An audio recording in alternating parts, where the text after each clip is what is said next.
आज की वीडियो में हम बात करने वाले हैं इंडो गल्फ क्रॉप साइंसेज के आईपीओ के बारे में। ये आईपीओ 26 जून से 30 जून तक ओपन रहने वाला है अप्लाई करने के लिए। सबसे पहले हम इससे ग्रे मार्केट प्रीमियम की बात करेंगे, जिससे हमें थोड़ा बहुत इसके लिस्टिंग इनका अंदाजा लग जाएगा। उसके बाद कंपनी की आईपीओ डिटेल्स, कंपनी क्या बिजनेस करती है, इस इंडस्ट्री में क्या फ्यूचर है, कंपनी के की फाइनेंशियल्स एंड फंडामेंटल्स को डिटेल में समझेंगे और मेरा क्या ओपिनियन रहने वाला है, अप्लाई करना चाहिए नहीं, लास्ट में इसकी बात करेंगे, इसलिए वीडियो को पूरा देखिएगा। नाउ सबसे पहले अगर हम इसे ग्रे मार्केट प्रीमियम की बात करें तो इसका करंट जीएमपी यहाँ पे 9 के अराउंड चल रहा है, यानी हमें इसमें करीब 8% का एस्टिमेटेड लिस्टिंग गेन देखने को मिल सकता है। यानी पर लॉट के हिसाब से बात करें तो करीब 1200 रुपए तक का फायदा देखने को मिल सकता है अकॉर्डिंग टू करंट जीएमपी। हालांकि देखिए, जीएमपी सिर्फ एक अंदाजा होता है, कोई गारंटी नहीं होती कि ये ऐसे परफॉर्म करेगा और जीएमपी जो है वो टाइम टू टाइम चेंज भी होता रहता है, इस चीज़ का भी हमें ध्यान रखना है। ना अगर हम इस कंपनी के बिजनेस के बारे में बात करें तो इंडो गल्फ क्रॉप साइंसेज ये कंपनी 1993 में स्टार्ट हुई थी और ये एक एग्रोकेमिकल कंपनी है जो क्रॉप प्रोटेक्शन प्रोडक्ट्स जैसे इंसेक्टिसाइड्स, हर्बिसाइड्स, फंगिसाइड्स, इसके अलावा कंपनी प्लांट न्यूट्रिएंट्स बनाती है और बायोलॉजिकल्स भी बनाती हैं, जो केमिकल्स ही होते हैं जो फार्मर्स अपनी क्रॉप की प्रोटेक्शन और ग्रोथ के लिए यूज करते हैं। इसकी 4 मैन्युफैक्चरिंग यूनिट्स हैं हरियाणा एंड जम्मू एंड कश्मीर में। कंपनी का जो सेल्स नेटवर्क है वो डोमेस्टिकली 22 स्टेट्स और 3 यूनियन टेरिटरीज में फैला हुआ है और वर्ल्ड वाइड 34 कंट्रीज में भी कंपनी के कई सारे पार्टनर्स। चलिए अब हम क्विकली इस आईपीओ की डिटेल्स की बात कर लेते हैं। इस आईपीओ का प्राइस बैंड यहाँ पे 105 से 111 रुपीज पर शेयर का रखा गया है। टोटल इशू साइज यहाँ पे होने वाला है 200 करोड़ रुपए का, जिसमें से 160 करोड़ रुपए का यहाँ पे फ्रेश इशू है और करीब 40 करोड़ रुपए का यहाँ पे ऑफर फॉर सेल होने वाला है। तो जो इशू साइज है वो यहाँ पे छोटा है। फेस वैल्यू यहाँ पे रखी गई है 10 रुपीज पर शेयर। एक लॉट में यहाँ पे 135 शेयर्स रखे गए हैं, यानी आपको मिनिमम 14,985 रुपीज पे करने पड़ेंगे इस आईपीओ में अप्लाई करने के लिए। इस आईपीओ की जो टाइमलाइन होने वाली है उसको आप यहाँ पे स्क्रीन पे देख सकते हैं। 3 जुलाई को इस आईपीओ की लिस्टिंग होगी और आप 30 जून शाम 5 बजे तक इस आईपीओ में अप्लाई कर सकते हैं।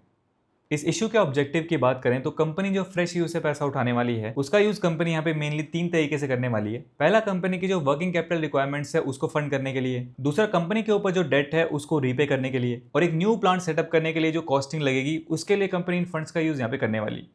अब इसके फाइनेंशियल्स के बारे में बात करने से पहले मैं आपको एक चीज बताना चाहता हूँ। जब हम स्टॉक मार्केट की बात करते हैं तो वहां पे हमें लॉन्ग टर्म गेन की एक्सपेक्टेशन होती है, लेकिन कुछ लोग ऐसे भी होते हैं जो high risk high reward opportunities को एक्सप्लोर करना चाहते हैं, जैसे फ्यूचर्स ट्रेडिंग। और फ्यूचर्स ट्रेडिंग का एक फीचर ये होता है कि इसमें आपको लेवरेज मिल जाता है। अब स्टॉक मार्केट में आपको करीब 20x का लेवरेज मिलता है, लेकिन क्रिप्टो फ्यूचर्स में आपको 75x तक का लेवरेज मिल सकता है विद सन क्रिप्टो। यानी अगर आपके पास सिर्फ 1000 है तो आप 75,000 तक का पोजीशन ले सकते हो। सन क्रिप्टो एक इंडियन क्रिप्टो ट्रेडिंग प्लेटफॉर्म है जो आपकी ट्रेडिंग जर्नी को इजी बनाता है। सन क्रिप्टो फ्यूचर्स में आपको मिलता है 600 plus trading pairs, BTC INR, Ethereum USDT, Solana INR and more, multiple order types, market limit, stop limit etcetera, isolated margin जिसमें रिस्क सिर्फ उतने ही कैपिटल का होता है जितने आपने उस ट्रेड में लगाया है, एंड स्टॉप लॉस और टेक प्रॉफिट जिससे आप अपने लॉस और प्रॉफिट दोनों ऑटोमेट कर सकते हो। और सबसे बड़ी बात, 0% trading fees for the first month. आप INR डिपॉजिट करते ही डायरेक्टली फ्यूचर्स में ट्रेड कर सकते हो बिना किसी USDT कन्वर्जन या P2P के झंझट के। अगर आप नए हो तो हमेशा छोटे ट्रेड से स्टार्ट करो, स्टॉप लॉस यूज करो और अपने इमोशंस पे कंट्रोल रखो। फ्यूचर्स ट्रेडिंग एक पावरफुल टूल है, लेकिन बिना स्ट्रैटेजी के ये डेंजरस भी हो सकता है। फ्यूचर्स के अलावा सन क्रिप्टो में आप spot trading, crypto SIP, staking और बॉट ट्रेडिंग जैसे फीचर्स भी यूज कर सकते हो। वेब वर्जन भी अवेलेबल है। तो अगर आप क्रिप्टो में फ्यूचर्स ट्रेडिंग एक्सप्लोर करना चाहते हो with so many features, check out Sun Crypto, link description में है। नाउ चलिए अब हम इंडो गल्फ क्रॉप साइंसेज इस कंपनी के फाइनेंशियल्स की बात कर लेते हैं। सबसे पहले अगर हम इसके एसेट्स देखें तो एसेट्स हमें यहाँ पे इसके अच्छे दिखाई दे रहे हैं। ईयर ऑन ईयर ग्रोथ हमें एसेट्स में देखने को मिल रही है। फाइनेंशियल 25 में दिसंबर तक कंपनी के एसेट्स थे यहाँ पे 597 करोड़ के आसपास। रेवेन्यू की बात करें तो रेवेन्यू भी हमें यहाँ पे ठीक देखने को मिल रहा है। थोड़ी बहुत ग्रोथ हमें ईयर ऑन ईयर इसमें भी देखने को मिल रही है। फाइनेंशियल 24 में कंपनी का रेवेन्यू है यहाँ पे 555 करोड़ के आसपास। प्रॉफिट आफ्टर टैक्स की बात करें तो कंपनी यहाँ पे लास्ट 3 इयर्स में प्रॉफिटेबल है। फाइनेंशियल 22 में कंपनी का प्रॉफिट था यहाँ पे 26 करोड़ के आसपास। फिर फाइनेंशियल 23 में वो थोड़ा सा कम हुआ, 22 करोड़ के आसपास आया। फिर फाइनेंशियल 24 में वो फिर से इंक्रीज हुआ, 28 करोड़ के आसपास आ गया और फाइनेंशियल 25 में दिसंबर तक ही 21 करोड़ के आसपास चल रहा है। तो प्रॉफिट की अगर हम बात करते हैं, कंपनी यहाँ पे लगातार प्रॉफिट तो कर रही है, लेकिन कोई खास ग्रोथ हमें प्रॉफिट में देखने को नहीं मिल रही। उसके बाद EBITDA, net worth and reserve and surplus की बात करें तो वो यहाँ पे ठीक देखने को मिल रहे हैं।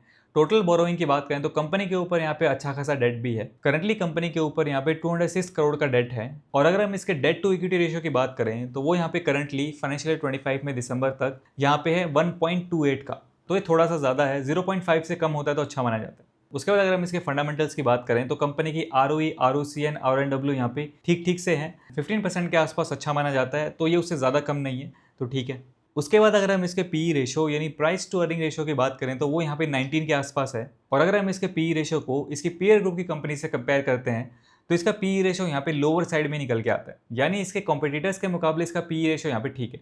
चलिए अब हम कंक्लूजन की बात करते हैं कि इस आईपीओ में अप्लाई करना चाहिए नहीं। लिस्टिंग गेन के पॉइंट ऑफ व्यू से बात करें, सबसे पहला हमारा पैरामीटर आता है इसका जीएमपी। तो जीएमपी हमने देखा इसका 8% के आसपास चल रहा है। हमारा जो क्राइटेरिया होता है वो 20% के आसपास होता है, इसका उससे काफ़ी ज़्यादा कम है। हालांकि जीएमपी सिर्फ एक क्राइटेरिया नहीं होता है और ये कोई फिक्स भी नहीं होता कि ऐसे ही परफॉर्म करेगा, और हमें पूरे भरोसे इसके नहीं रहना चाहिए। सेकंड हमारा पैरामीटर आता है इसकी एंकर लिस्ट। एंकर लिस्ट की अगर हम बात करें तो कोई बड़ा नाम हमें इसकी एंकर लिस्ट में देखने को नहीं मिल रहा है। पर्सनली मुझे ऐसा लगता है कि इसकी एंकर लिस्ट यहाँ पे खास नहीं आई है।